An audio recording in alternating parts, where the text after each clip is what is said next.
ASICS Sound Invite has delivered some amazing performances already as we get set for the Camel City races at 3,000 meters. As the introduction of the athletes here, Grace Hartman's going to pace here. We're to Kaylee Mitchell, who, of course, we know as talented steeplechaser, so knows this distance very well. We'll like the fact she has no barriers or water jumps to go over today on this indoor track. Katie Camarena and Angelina Ellis from Under Armour Dark Sky. One of our collegians here is Sydney Vaught. Kaylee Byer of Minnesota Distance Elite. Adva Cohen of Under Armour Dark Sky.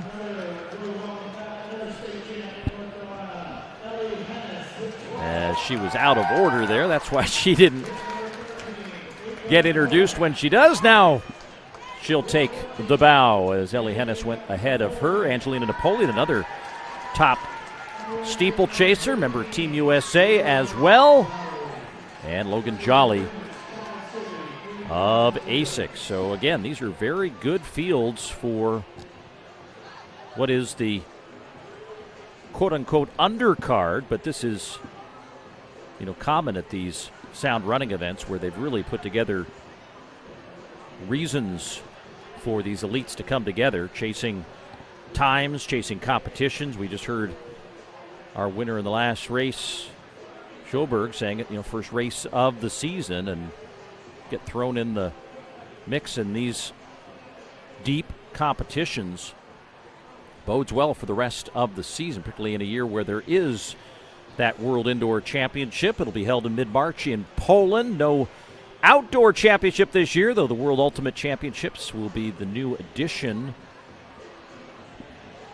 in September. A lot of folks also experimenting with different events. Many also making some important life choices, as we have a few expectant moms as well who are using this season as a family planning year, and we are excited for all of those future moms to be back on the track shortly as we get racing. And Christina Aragon of Nike is going to slide in, I think, behind Grace Hartman here when these two groups come together. Sydney Vaught will also come up and move to second place overall. So 15 laps of the track here. First lap covered in 34:85 to try to run 8:40 on this 3,000 meter distance.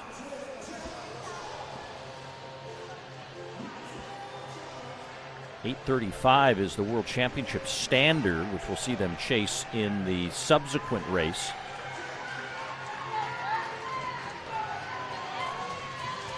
Well, you can already see, Paul, that they do have a sense of wanting to run fast. You can just see it in their body language. There's a lot of times in these races where there's really good athletes where they settle in, but they don't come to this race here to run just an easy race to sit and kick. You know, they come here to run fast, and you can see that there is a sense of that. They're stringing out a little bit, but just the seriousness on their face. They're not looking around. They're not like taking deep breaths. They're actually in race mode from the get-go. You know that they want to run fast.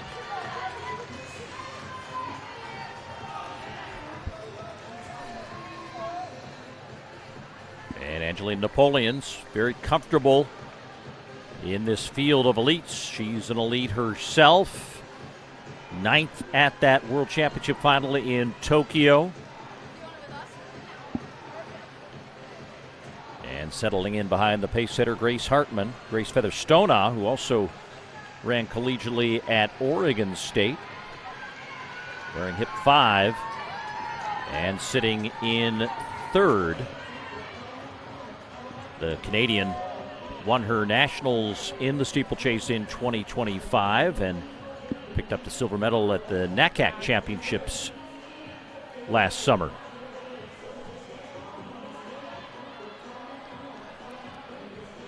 Well, now as I said that, Angelina Napoleon had a little smile on her face there. She must have heard some of her teammates. There's a lot of athletes and a lot of people that are in the crowd. NC State has a lot of runners that are in this race and in other races. But one thing that I loved about watching Angelina Napoleon this year, she ran the steeplechase, as you said, at the World Championships. She looked so good. And then she came back and she took a little time to herself, kind of let herself rest from the season, and then came back and ran that cross-country season and really went for it and came around just in time. So she learned that experience at the world stage, and she's always one of those athletes that we talk about at the NCAA stage. So just really coming into her own as well and figuring out this game that we're all playing of track and field. First kilometer was 2:54.98 for Hartman as she stays on the lights. Lights were going to click through at 4:40 at 1,600 meters, with the eventual pacing at 8 minutes and 40 seconds for the collegians in the race. 8:40 is a good spot to be in, as only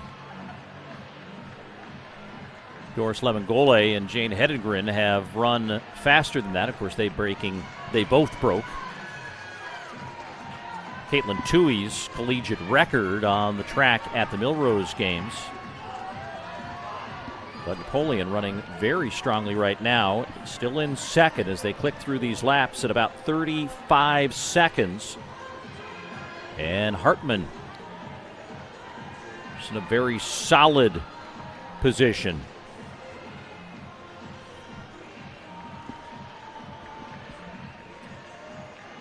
I believe that's Chloe Scrimminger that you see trying to power her way up, staying on, she's dipping her chin a little bit, which sometimes I don't love seeing when you're in races, because it sometimes shows that you're hurting just a little bit. It looks like she wanted to get herself up into that third position, but Grace Hartman and Angelina Napoleon up front, they just are all about those two right now. They're just dialing it in, figuring out how to run. And they're running right around 35, 34, 35, 35. They're just clipping right along. Well, it is amazing to see these women step onto the track, in some cases for the very first time in their indoor seasons, and be able to run at the level we're seeing them do here, as Hartman carries Napoleon through 1,800 meters in 5:14.35. Another last lap in the 34s, 34:38.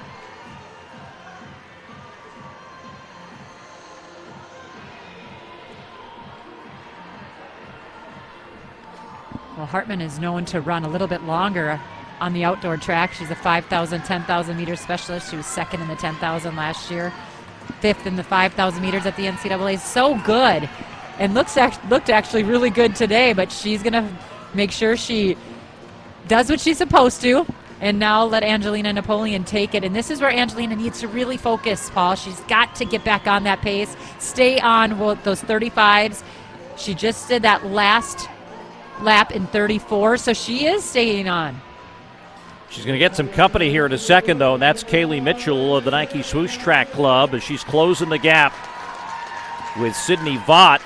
Katie Camarena, part of that chase group, but Mitchell wants to get attached here to Napoleon and kind of lay in wait. So a couple of talented steeplechasers who will now do battle in the closing stages of this race. 35:47 on that last lap as Napoleon slowed down just a little bit. And you can see she's lost traction with those lights, pacing to an 8:40 time.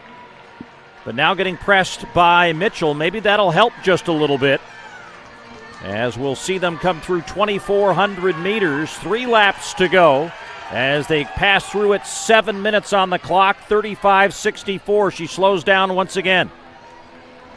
Kaylee Mitchell, though, has coming off of a nice mile where she ran 4:33, and so she definitely has some speed in her, and she also has just a race underneath her. So she looks good, though, getting up on the shoulder here of Napoleon. Napoleon's been doing a lot of the work, but it is nice, as you said, to have some company now. Looks like Napoleon's really grasping for air and trying to push herself through here with now just 2 laps to go, 36:28, so a half second slower on that last lap, and I think Mitchell looking very strong, and now she's going to take hold of the race. This is where Angelina Napoleon has to just get back in there. This is her first race of the season, so it hurts. And having one underneath her belt that Kaylee Mitchell does, this is going to make it feel just a little bit better. She's got that mile speed in her legs, but Angelina Napoleon has to dig deep right here as the rest of the crowd closes in on her. Yeah, Featherstone and Camarena are going to close in on Napoleon as Kaylee Mitchell has extended her lead, but she may have some company here on the back stretch as flying down these last 150 meters, Grace Featherstone trying to get back into contact along with Katie Camarena, who moves into second. All these steeplechasers are loving the flat right now, and they are really starting to run. Featherstone was just second in the NACAC championships to Chrissy Gear, and everybody knows her here. But look at this. As Camarena, a half stride behind Kaylee Mitchell, closed almost all of the gap as the first 3, now 4 finishers in this race, all under the previous facility record that has stood since 2020 by Jenny Simpson. And that's not even the fast heat. I know, and I actually was so engulfed in that race that I didn't even realize that was the final 5 meters. I wasn't looking at the time. So I apologize for stepping on your call there, Paul, but what a great race. Lots of different changes there in the last couple laps. Different leads. Watch this right here. As you can see, Mitchell takes the lead. Napoleon trying to fight here to hang on. She's starting to hurt. As I said, she's opening her season, and that really is a hard way to do it in a 3,000 meters. But, God, I really loved watching Camarena. Camarena just digging as hard as she possibly can. Mitchell looking relaxed still over the finish line, but she had to work.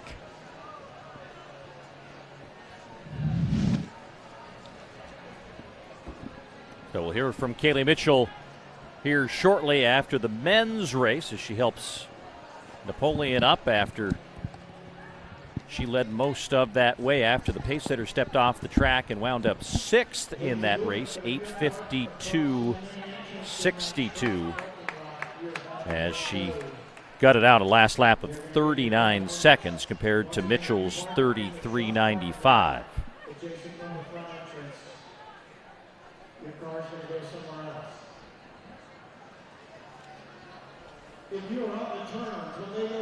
Well, the men are coming up next for the Camel City 3000 as we get another mashup of collegians and post-collegians. Going to see Shane Strike, who raced earlier in the day, coming back to